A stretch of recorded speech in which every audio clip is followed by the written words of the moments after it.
Hey everybody, Norm from Tested here at Comic-Con 2016, and I love meeting a lot of artists here. Dominic, it's great to see you.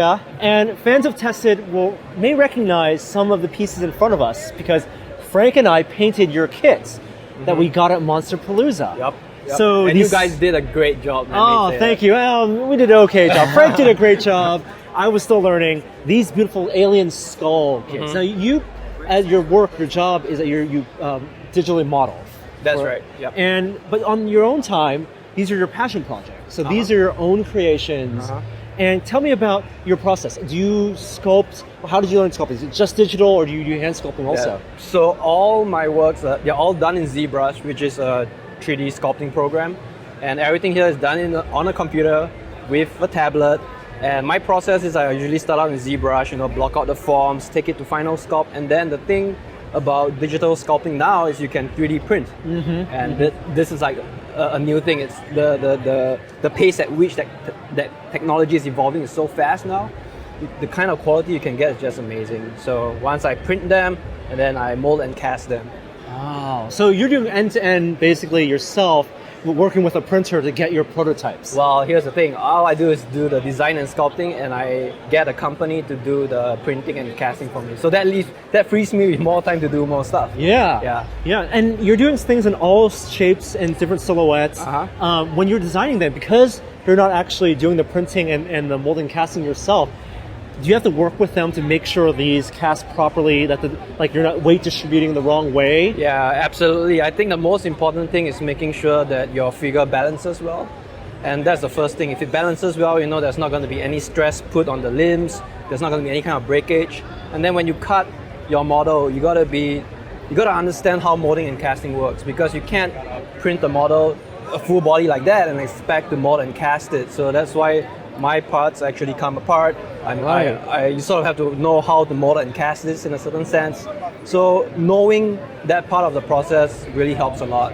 When you see your model originally, when you design it, it's on a computer screen. Right. And then you can scale it up and down. You design it with a certain scale in mind and with certain angles and best ways to look at it? It's funny you say that, because the thing about working in digital is you got to always be mindful about the scale at which you're printing.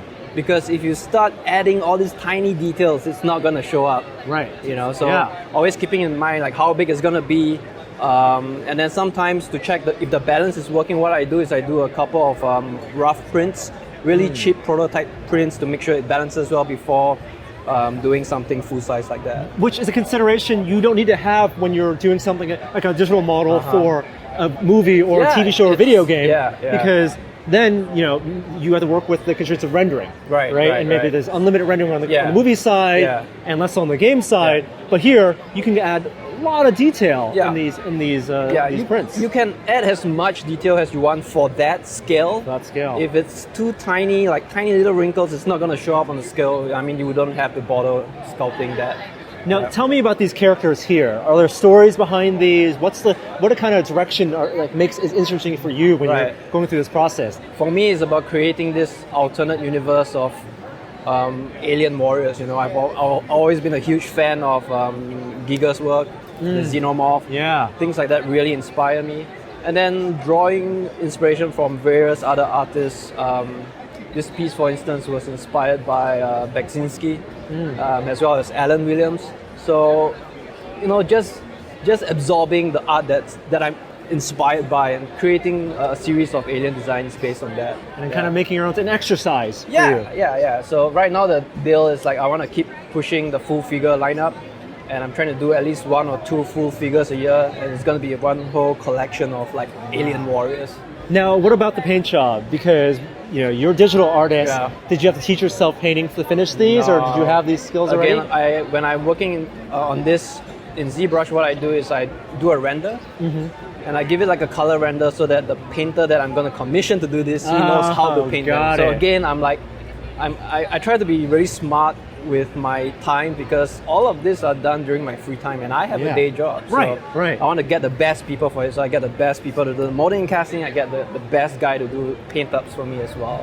Then do you get to have any fun with your own castings and your own garage kits to paint them? After watching that episode that you guys did, I'm like, shit, I got to start doing that. I got to start painting my own stuff, and someday I will. We got to get you on the show. I'm just going to embarrass you guys. No, I'm going to. That's my job.